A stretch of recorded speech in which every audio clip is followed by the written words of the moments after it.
শেখ মুজিবুর রহমান তিনি আমাদেরকে বিভক্ত করেছেন। আজকে কেন যেন মনে হচ্ছে ইতিহাস কি আমরাও সেই জায়গায় যাচ্ছি। প্রফেসর ইউনূস আমাদের জাতীয় ঐক্যের কেন্দ্রবিন্দু। যে প্রসঙ্গগুলো আলোচনা হচ্ছে এখন সবচেয়ে বেশি,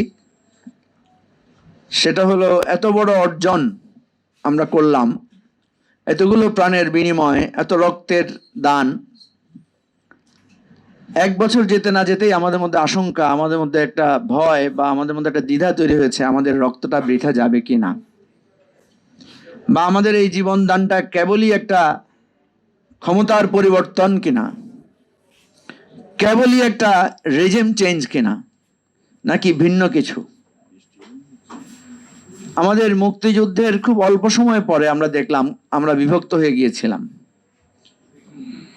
যিনি আমাদের ঐক্যের কেন্দ্র ছিলেন শেখ মুজিবুর রহমান, তিনি আমাদেরকে বিভক্ত করেছেন। তিনি স্বৈরশাসন ফিরিয়ে এনেছেন, তিনি সংবাদপত্রের কণ্ঠরোধ করেছেন, তিনি গণতন্ত্রের টুটি চেপে ধরেছিলেন। আজকে কেন যেন মনে হচ্ছে ইতিহাস কি আমরাও সেই জায়গায় যাচ্ছি। আজকে প্রফেসর ইউনূস আমাদের জাতীয় ঐক্যের কেন্দ্রবিন্দু। আমি যদি এইভাবে রিলেট করার চেষ্টা করি, যে যাকে আমরা ডান বাম উত্তর দক্ষিণ সবাই মিলে একজনের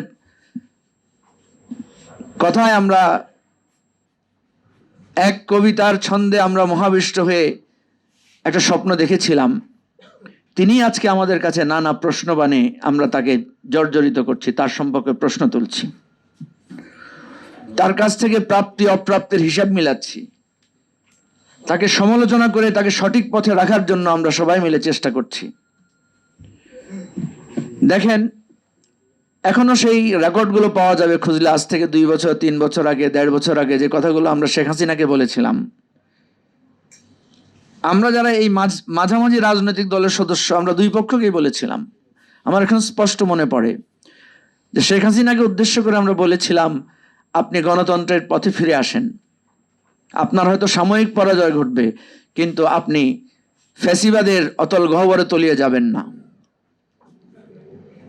আমরা আহ্বান করেছিলাম একটা নির্বাচন দেন, আমরা আহ্বান করেছিলাম আমাদের কথা বলার স্বাধীনতাকে একেবারে খর্ব করে দিয়েন না, কিন্তু তিনি আমাদের কথা শোনেন না। আমরা সতর্ক করেছিলাম যে একদিন আপনাকে পালিয়ে যেতে হবে, তিনি উপহাস করে বলেছিলেন শেখ হাসিনা পালান না। আমরা কত সৌভাগ্যবান, আমাদের জীবনে আমরা ইতিহাসের সত্যতার সাক্ষ্য নিজের চোখে আমরা দেখতে পেরেছি। ঠিক একইভাবে 15 বছর ধরে অধিকারের সংগ্রামে জর্জরিত বিএনপিকেও আমরা অনুরোধ করেছিলাম যে আপনারা অধিকারের প্রশ্নে একটা জাতীয় ঐক্য গড়ে তোলেন। মনে আছে কিনা, মানে আমাদের এখানে সব সিনিয়র নেতারা আছেন, ওনাদের মনে থাকার কথা, আমরা বহুবার আহ্বান করেছিলাম যে দলীয় স্লোগানগুলো বাদ দিয়ে আমরা অধিকারের স্লোগানে একতাবদ্ধ হতে পারি কিনা। এমনও অনুরোধ করেছিলাম যে 3 মাসের জন্য আমাদের দলীয় স্লোগানগুলো বন্ধ করে আমরা এমন কিছু স্লোগান দিতে পারি কিনা যেগুলো আমাদের সবাইকে একতাবদ্ধ করবে। কারণ বিএনপি যখন স্লোগান দেয় চোর চোর ভোট চোর, শেখ হাসিনা ভোট চোর, তখন আমরা দেখি আমরাও একই সাথে স্লোগান দিয়ে উঠি। কিন্তু যখন বলে জি ইয়া খালেদা, তখন আমাদের কণ্ঠটা বন্ধ হয়ে যায়, কারণ ওই স্লোগানের সাথে তো আমি একমত না, সেটা তো একটা দলীয় স্লোগান। এই কথাগুলো বলার পরও আমরা দেখেছি যে সেই জাতীয় ঐক্যের সুর ওনাদের কানে যায় নাই, যার কারণে এত বড় একটা আন্দোলনের নেতৃত্ব সামনের সারিতে থেকে ওনারা দিতে পারেন না। ওনারা অবশ্যই এই আন্দোলনে সর্বাত্মক সাহায্য করেছেন। রাজনৈতিকভাবে বিএনপি, জামাত এবং অন্যান্য রাজনৈতিক দলের অনেক অপরিসীম অবদান আছে, কিন্তু নেতৃত্বের সামনে দাঁড়িয়ে সেই নেতৃত্ব দেওয়ার সৌভাগ্যটুকু বা সম্মানটুকু তারা অর্জন করতে পারেন নাই। দেখেন 24-এ আমাদের স্লোগান কি ছিল? খুবই সিম্পল, বুকের ভেতর ভীষণ ঝড়, বুক পেতেছি গুলি কর। অত্যন্ত স্লোগান, লাখো শহীদের রক্তে কেনা, দেশটা কারো বাপের না। স্লোগানগুলো হয়েছে চেয়েছিলাম অধিকার, হয়ে গেলাম রাজাকার, আপোষ না সংগ্রাম, সংগ্রাম সংগ্রাম। এই স্লোগানগুলো তো এখনো আমাদের কানে বাজে, এবং এই স্লোগানে আমরা সবাই একাকার হয়ে গিয়েছিলাম। আমাদের কোনো দলীয় পরিচয় ছিল না।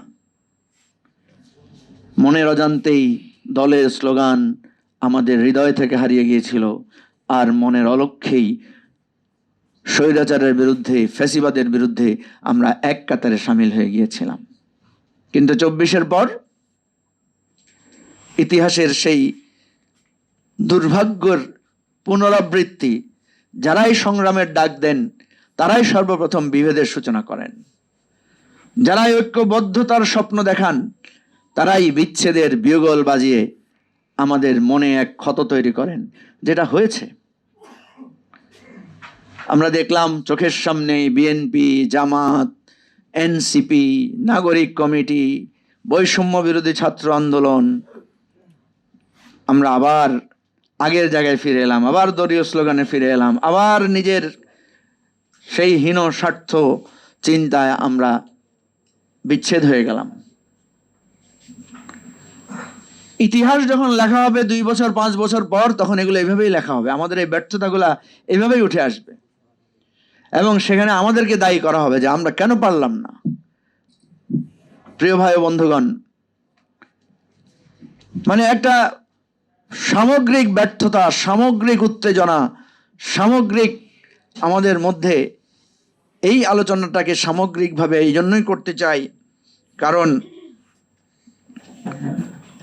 আজকে আমরা দেখছি, আমরা যখন প্রফেসর ইউনূসের সমালোচনা করছি, প্রফেসর ইউনূসের সমালোচনার মৌলিক কয়েকটি জায়গা আছে। উনি আমাদের ঐক্যবদ্ধ রাখতে পারেন নাই, উনি রাজনৈতিক দলগুলোকে উনি পরোক্ষ বা প্রত্যক্ষভাবে বা অজান্তে উনি বিভক্ত করেছেন, আর যেই জিনিসটি আমাদেরকে সুন্দর একটা রূপরেখা দিতে পারতেন, উনি আমাদেরকে একটা সুন্দর রূপরেখা দিতে পারতেন সংস্কার, বিচার এবং নির্বাচনের। কিন্তু এর বাইরে ডালপালা গজিয়ে এখন কথা এমন এমন জায়গায় চলে গেছে যে ইউনূস 5 বছর থাকতে চান, ইউনূস বিদেশিদেরকে এখানে নিয়ে আসছেন, ইউনূস সাম্রাজ্যবাদের চক্রান্তের ক্রিয়ানকে পরিণত হচ্ছেন। এখন আরো ডালপালা গজিয়ে সমস্যাটা এমন জায়গায় চলে যাচ্ছে, একটা নো রিটার্ন পয়েন্টে চলে যাচ্ছে সেই জায়গায়। ঠিক অনুরূপভাবে রাজনৈতিক দলগুলোকে এত হেয় প্রতিপন্ন করা হচ্ছে, একের পর এক রাজনৈতিক দলগুলোর বিরুদ্ধে এমনভাবে প্রচারণা চালানো হয়েছে, মনে হচ্ছে যে রাজনৈতিক দলগুলোই বাংলাদেশের সবচেয়ে অথর্ব এবং অকর্মণ্য লোক। এই জায়গায় আমি আমাদের প্রিয় ভাই আব্দুস সালামকে স্মরণ করি, যে যারা সমস্ত কিছুর মধ্যে দেশকে ভালোবাসেন। রাজনীতিবিদদের অনেক ব্যর্থতা থাকতে পারে, কিন্তু ইতিহাসের পরতে পরতে রাজনীতিবিদেরাই টিকে ছিলেন, তারাই সংগ্রাম জারি রেখেছেন, সমালোচনা সত্ত্বেও তারাই আবার ঘুরে দাঁড়িয়েছেন। সুতরাং আজকে যে সামগ্রিক ব্যর্থতার দিকে আমরা যাচ্ছি তিল তিল করে, প্রতিদিন একটু একটু করে, এখনো সময় আছে ঘুরে দাঁড়ানোর, এখনো সময় আছে বিবেককে প্রশ্ন করে আবার ফিরে সেই স্লোগানগুলো আঁকড়ে ধরার, যে বৈষম্যের বাংলায় আমরা যদি বলি যে পরাজিত হওয়ার কোনো উপায় নাই। প্রিয় ভাই ও বন্ধুগণ, এখানে আমাদের প্রিয় সাংবাদিক বন্ধুরা আছেন, আপনারা সবাই আমাদের সংগ্রামের সাথী। ওই উত্তপ্ত রাজপথে গুলির আওয়াজে, বোমার অন্ধকার ঢেকে যাওয়া ছায়ার মধ্যেও আমরা আপনাদের পদস্পর্শ পেয়েছি, আপনাদের ভালোবাসা পেয়েছি, আপনাদের আহ্বানে, আপনাদের স্পর্শে আমাদের মিনমিন কণ্ঠগুলো মানুষের সামনে তুলে ধরতে পেরেছি। সুতরাং আজকে শুধু রাজনীতিবিদ আর সরকার বা এনসিপি বা বিএনপি এই বিভক্তির মধ্যে না থেকে, আমি আজকে আব্দুস সালাম ভাইয়ের সম্মানে এখান থেকে বলবো যে আমাদেরকে আবার একটা বৃহত্তর ঐক্যের স্বপ্ন দেখতে হবে।